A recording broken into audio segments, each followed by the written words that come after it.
Assalamualaikum warahmatullahi wabarakatuh. Insya Allah, karena kita masih hidup dan bergerak batang tubuh ini di atas bumi, maka kita amalkan syariat Datuk Baginda Nabi Muhammad sallallahu alaihi wasallam. Sekedar sebagai informasi ilmu dan pengetahuan, kalau ada suara hati keluar menyebut Allah, Allah, Allah, maka itu tandanya hati kita telah melaksanakan sholat. Dan kalau nafas ini keluar masuk selalu berzikir hu Allahu Allahu Allah, maka insya Allah nafas kita telah melaksanakan sholat. Itu maknanya. Kemudian zikir ini ada zikir tubuh la ilaha illallah, zikir hati Allah, zikir nafas hu Allah, kemudian zikir rahasia ah. Mengapa ada perbedaan-perbedaan zikir ini? Sebenarnya tidak beda. Tumpuan awalnya itu adalah zikir tubuh la ilaha illallah. Karena zikir tubuh la ilaha illallah sudah tenggelam di dalam rasa, maka dia berubah, tinggal hanya Allah, Allah, Allah. Karena zikir hati ini sudah tenggelam di dalam nur Muhammad, maka insya Allah yang ada hanyalah zikir nafas hu Allah, hu. Hilang Allahnya, yang ada hanya hu. Dan semakin larut tenggelam zikir hu ini, maka hilang zikir hu, yang ada hanya ah.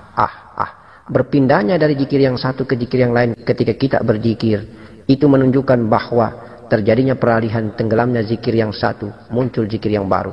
Tenggelam zikir yang satu, muncul zikir yang baru. Efek daripada akhir penyebutan zikir itu karena nikmatnya rasa. Karena tenggelamnya zikir ke dalam rasa. Insya Allah seperti itu.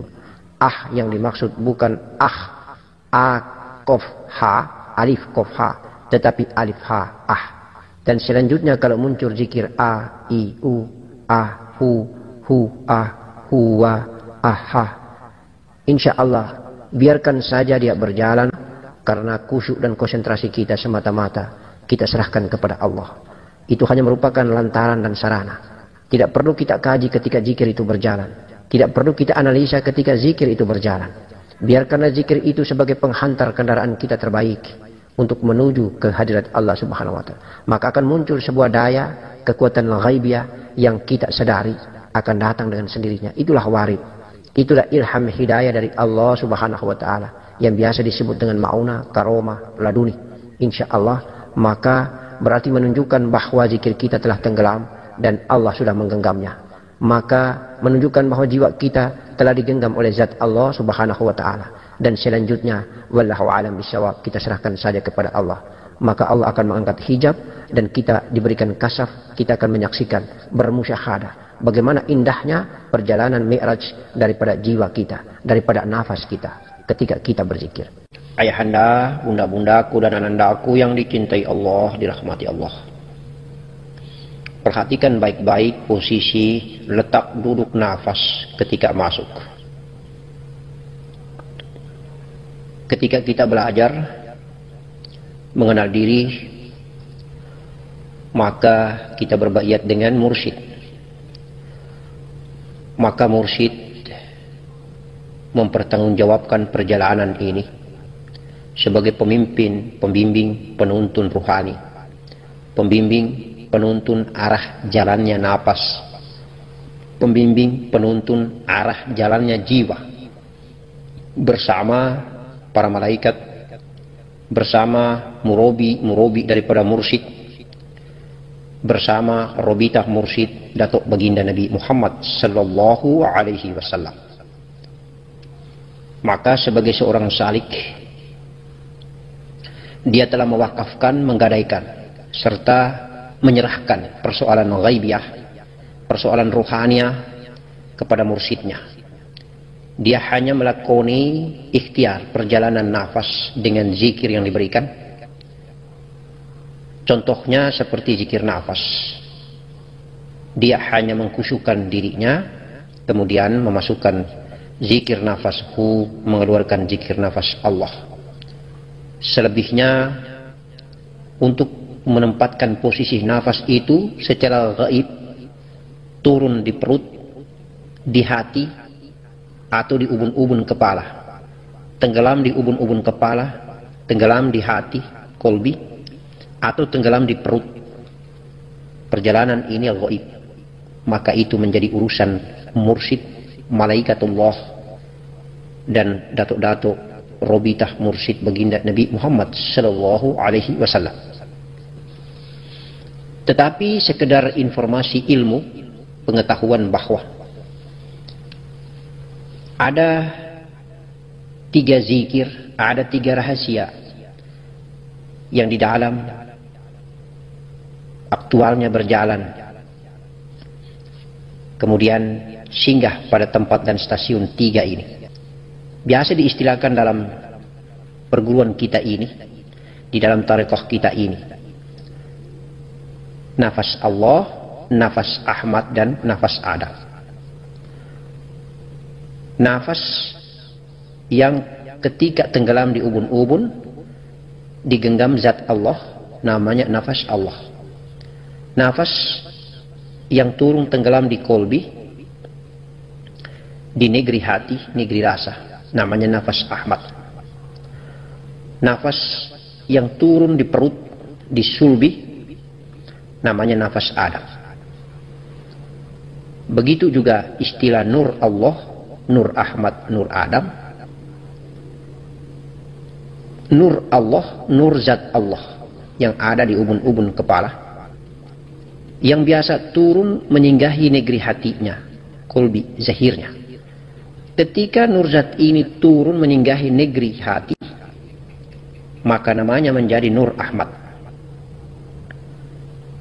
Nur Allah, Nur Ahmad satu, hanya beda nama karena tempat dan posisi tinggalnya.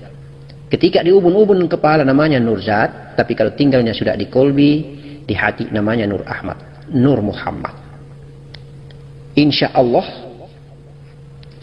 beda dengan yang ada di perut. Yang di perut ini tempat tinggalnya itu bukan di perut. Nur yang tempat tinggalnya yang sebenarnya namanya Nur Adam ini, tempat tinggalnya di sulbi kita. Kemudian dia turun ke kemaluan, lalu dia naik ke perut, dan dia akan fana bergabung, fana lebur di hati kolbi. Ketemu dia dengan Nur Zat, Nur Ahmad, Nur Allah, dan Nur Ahmad. Maka fanalah Nur Adam ini, nurun ala nurin. Nah, ada hikmah yang mau disampaikan Abah bahwa banyak sekali orang belajar, banyak sekali keluarga kita, ayahanda kita, banyak sekali saudara-saudara kita yang kalau kita kaji secara akhlakul karimah, kita mendengarkan dan mengikuti itu, ada yang sudah mengaku dirinya sebagai guru, mursyid misalnya, atau pembimbing misalnya. Ini kita hanya mengambil contoh saja, atau berarti nafsu syahwatnya, nafsu aku hambanya lebih tinggi daripada nafsu rabbania. Akhirnya muridnya mengalami kurban, dan akhirnya kurban pula nama tarekah, kurban pula nama perguruan ilmu hakikat ini. Banyak orang mengatakan bahwa belajar tarekah itu sesat karena lebih banyak maksiatnya. Subhanallah, na'udzubillah wa na'udzubillah min dzalik. Nah, ini yang perlu kita hati-hati wahai ayahanda, bunda, dan anandaku. Mengapa? Karena kalau kita salah tempatkan nafas itu, maka salah pula efek dan dampaknya.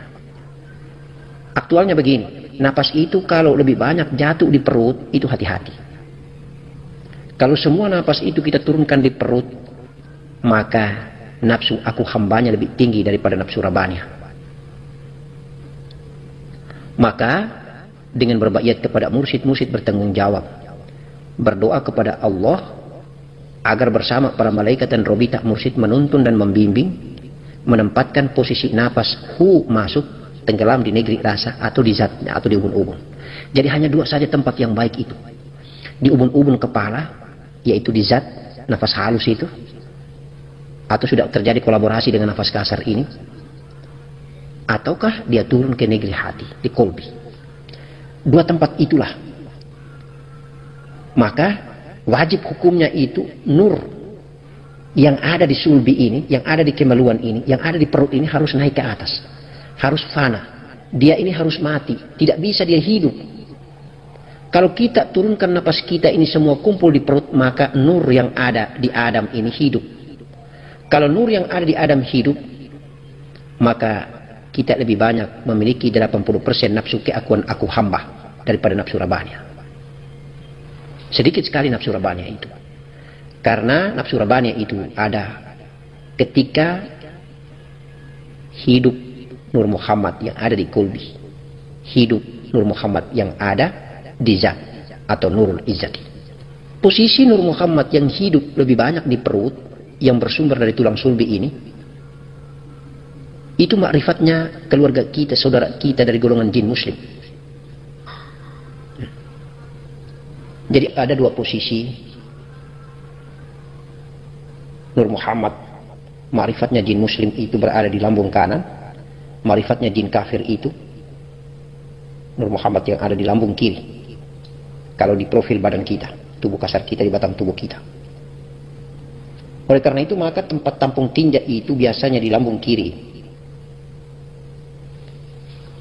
Sehingga kalau kita menjatuhkan nafas ini tenggelam di perut, banyak hamba Allah ini diberi kebesaran Allah memiliki ilmu yang dahsyat tentang raga dan jasad. Kesaktian, kekebalan, tetapi syahwat biologisnya minta ampun. Karena sudah terkumpul semua nafas jiwa ada di perut. Di kolbinya sedikit stoknya, sementara di ubun-ubun kepalanya sedikit. Kalau golongan kita manusia Islam yang ingin bermakrifat, maka insya Allah mari kita fokuskan hanya dua stasiun yang ada, di kolbi dan di ubun-ubun kepala, di ghodibun yang ada di hati dan di ubun-ubun kepala. Insya Allah kalau nafas itu jatuh di zat Allah, tenggelam di zat Allah, digenggam zat Allah di ubun-ubun kepala, maka insya Allah ma'rifat billah. Sama juga kalau memang turun di kolbi, insya Allah ma'rifat billah. Karena ketika tenggelam di kolbi, maka dia akan naik kembali ke asalnya di ubun-ubun kepala.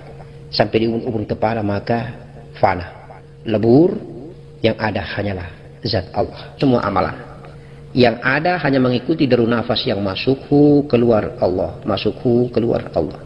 Selanjutnya sudah menjadi tanggung jawab kebesaran Allah, kuasa Allah yang akan memberikan melalui tuntunan mursyid, melalui tuntunan para wali-wali, dato-dato, melalui tuntunan Robita mursyid atau baginda Nabi, dan terkhusus bimbingan Malaikatul Jibril alaihissalam turun ke Nur Muhammad di ladang kolbi, dan malaikat Israel nanti kalau urusannya naik ke ubun-ubun kepala. Insya Allah. Ini hanya sekedar informasi saja, wahai ayandaku, bundaku, anandaku. Mudah-mudahan bermanfaat untuk bagi kita yang salib ini memahami dan mengetahuinya. Kita tidak boleh lepas dan keluar dari pintu Muhammad. Kita berada di atas sirat Muhammad, maka insya Allah kita selamat dunia wal akhirat. Assalamualaikum warahmatullahi wabarakatuh.